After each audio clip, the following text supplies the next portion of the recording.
Hi and welcome back to my channel. Today let's talk about managing anxiety at work.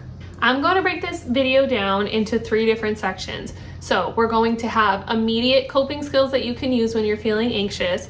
We're going to have lifestyle adjustments and changes and organizational skills, because we need each one of these to be addressed if we want to see long-term effects. Obviously, if you use the immediate coping skills in the moment, they're going to help regulate in the moment, but they're not necessarily going to take away that anxiety that's causing the situation in the first place. So our first immediate coping skill we can do is deep breathing.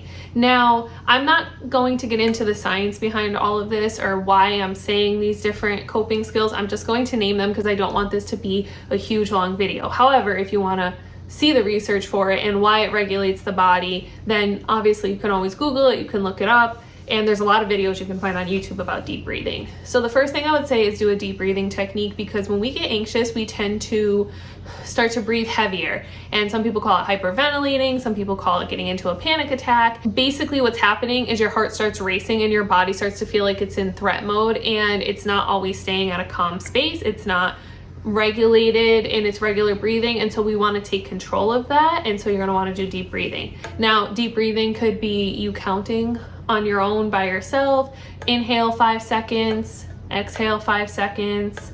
It could be inhale, hold, exhale the breath. There's a lot of different techniques. You can do it on your own. If you would like assistance, you can also look up a YouTube video, and there's so many options they have. Another technique that you can use right in the moment is the 5 senses technique. I do have a video on this. I will say I've gotten mixed reviews. Some people think that it's great in grounding, and then some people are like, that did absolutely nothing for me. So when it comes to grounding techniques or any coping skill in general, you have to take the time to find what works for you. But if you would like an in-depth explanation of the grounding technique, the 5 senses, you can watch my video. The third technique or coping skill I would use is walking away. If you're totally stressed out to the point that you're staring at a screen, but you can't focus, you can't get anything done, you're not being productive, then maybe you just need to step away. I know that might be hard, because I know if you're anything like me, I'm like, I just want to get this done. I want to conquer it. It's not going to make me walk away. That's all a sense of pride, and your pride isn't going to help you. So if you need to take a step away, just take a step away. And then usually when you come back, you feel a little bit better, you cleared your head a little bit, and now you can take another look in a more productive way. So my next tip is number 4, and that is to stay hydrated and eat a snack. I am stealing this from when I was studying for my LCSW exam. They said during the exam, because I forget if the exam was 3 or 4 hours, but let's say it was 4 hours just for simple math. What they said is you're going to want to take a break at the 2-hour mark and go eat an apple, because it puts energy back into you. It's nutrition for your body. You've been focusing, you've been stressed, like that's very draining. So you want to take a step away and then also have something to drink and something to eat. Is try to make it healthy. If you're eating a lot of crappy food, you're probably going to feel crappy. And so if you want to make yourself feel good and give yourself some good nutrition to give you back some energy and focus, make sure it's something healthy. The last tip that I'm going to give you is positive affirmations. I'm going to be honest with you. I am not crazy about positive affirmations, but I know that some people are. And so I'm not going to leave it out just because of my own opinion. Even myself, I don't work well with every single coping skill. And that's why it's important for you to find the ones that work for you. So there are positive affirmations that can help you. There's a lot of videos and things on Pinterest, different affirmations that you can put. You can put one up by your desk. So if you're looking at your camera all the time or your screen all the time, you can put like a little post-it on the side that gives you a positive self-reminder about yourself. So it doesn't hurt to have affirmations. All right, let's talk about the long-term strategies. And this is honestly where I think you'll find the biggest difference, because of course you could do something in the moment and it'll help you regulate, but whatever was causing the anxiety in the first place is probably just going to come back and make you feel anxious. So we can't just focus on only the right now to make us regulate and feel better. We have to think, how do I solve this issue so I'm not feeling as anxious? And this is where this next part comes in, where it's the long-term solution part, the strategy of how do I eliminate the anxiety and stress that I'm feeling at work. Number 1 is getting better with your organization skills. You have to be more organized. Not to say you're not. Some of you absolutely could be, and you're struggling in other areas, but a lot of times I find that when you're not getting things done at work and you're starting to get anxious about your work and you're stressed out, it's because you don't have a system in place to help you feel like, okay, I can handle this. So pull out your monthly calendar, get a monthly calendar for your desk, get a planner, a weekly planner for you, make to-do lists for the day, and then prioritize the to-do list. So don't just write a bunch of things you need to do and hope you get them all done. Look at the list and say, realistically, if there's 10 things on this list and I know I'm not going to get to all 10, let me start to prioritize. I need to get these top 2 things done. Everything else will be great, and if I don't get to it, I'll get to it tomorrow. But these 2 things are important. So then you're paying attention to what is the priority, what absolutely cannot wait, what can wait so I don't have to stress out about it, and how am I going to set up a system. You can have reminders in your Google Calendar. Like I said, you can have your own planner that you take with you. Whatever you need to do, come up with a system that helps you stay organized. It clearly outlines your due dates. You don't want to show up to work and say, oh my gosh, it's June 8th today, I didn't even realize it, and then all of a sudden you have something due and you're not done. Have it clearly stated within your calendar that you see, so you're like, okay, next week I have this thing coming up, I'm gonna start working on it now so that I'm not in a rush right at the end. The second thing I would say is create a comfortable workspace.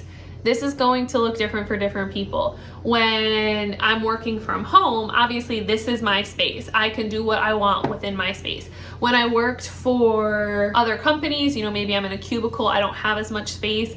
It's not personalized, but I would personalize it. Honestly, I would bring a little plant to put on my desk.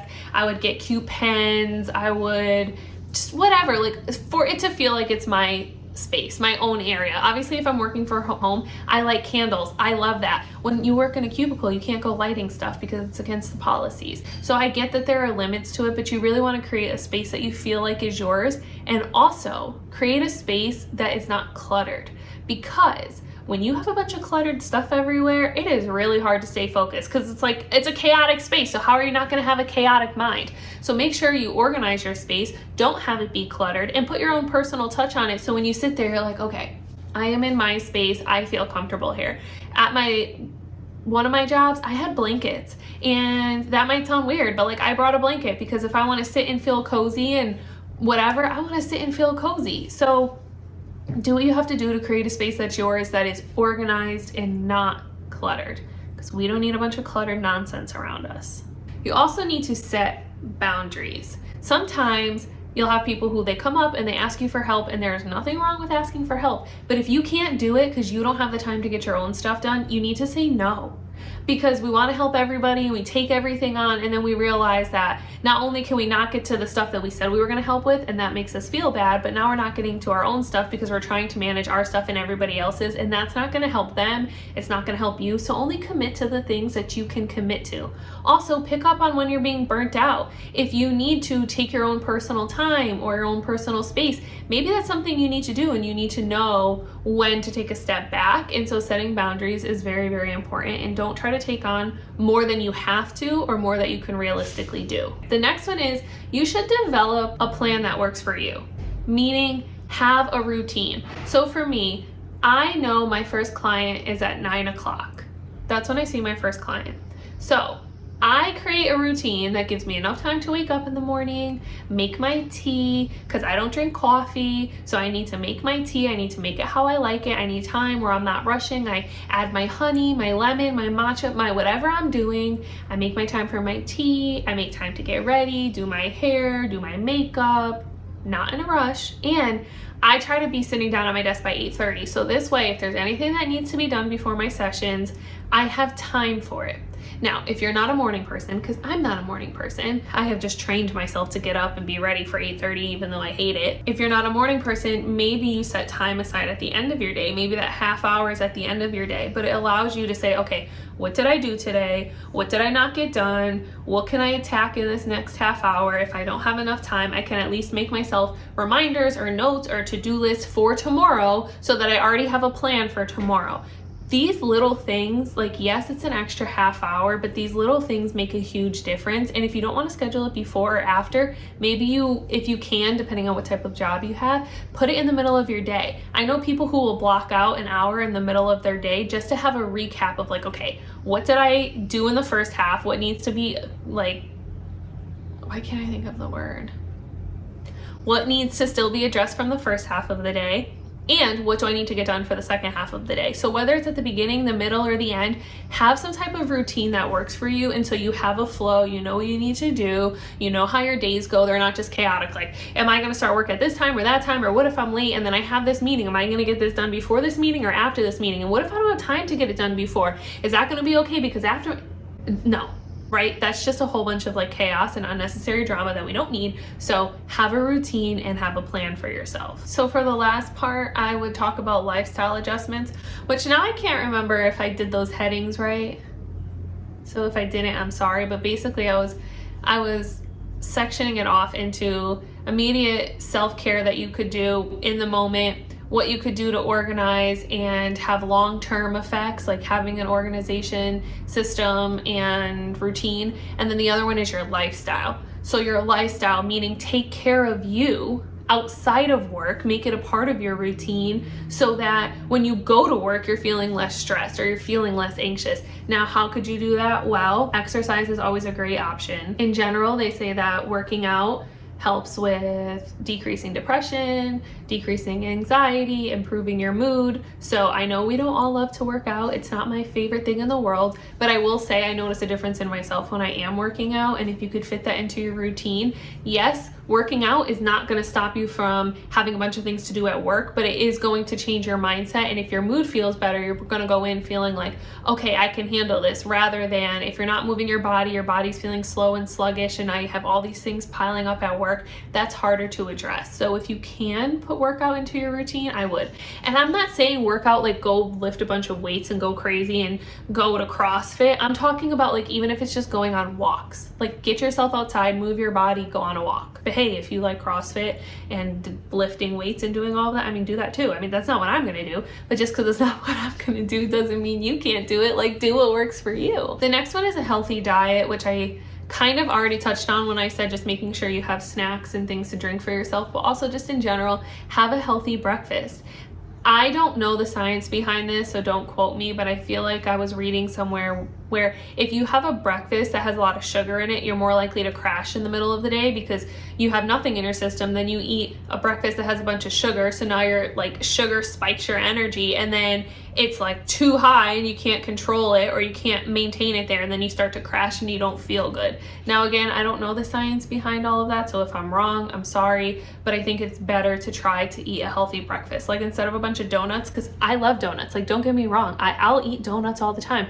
I love candy. I'll eat candy for breakfast, lunch, and dinner if I could, but I know that I can't because it's not helpful. So in the morning, I eat eggs. Do eggs taste as good as candy? To me personally, no, they don't. But do I do it anyways? Yes, because they honestly don't taste bad and I know they're better for my body. It's giving me protein. If I mix in my vegetables with it, I'm getting extra nutrients and vitamins. And so, you know, sometimes you just have to pick the eggs over the candy, and it is what it is. The last thing I'm gonna say, and it's very cliche, but know your sleep hygiene. I have a video on this. Please go check it out if you need more in depth, but you need to be able to sleep because anxiety peaks when we're not sleeping and our mood is all over the place and we turn into grumpy people when we don't sleep, and it doesn't help with our anxiety because you're not having time to rest and relax and let your body recharge and do everything it needs to do while you're sleeping. If your mind is constantly going and you're not organized in your day, so let's say you're working later hours because you're not being productive in the way you need to, and then after that you get home and you don't have enough time to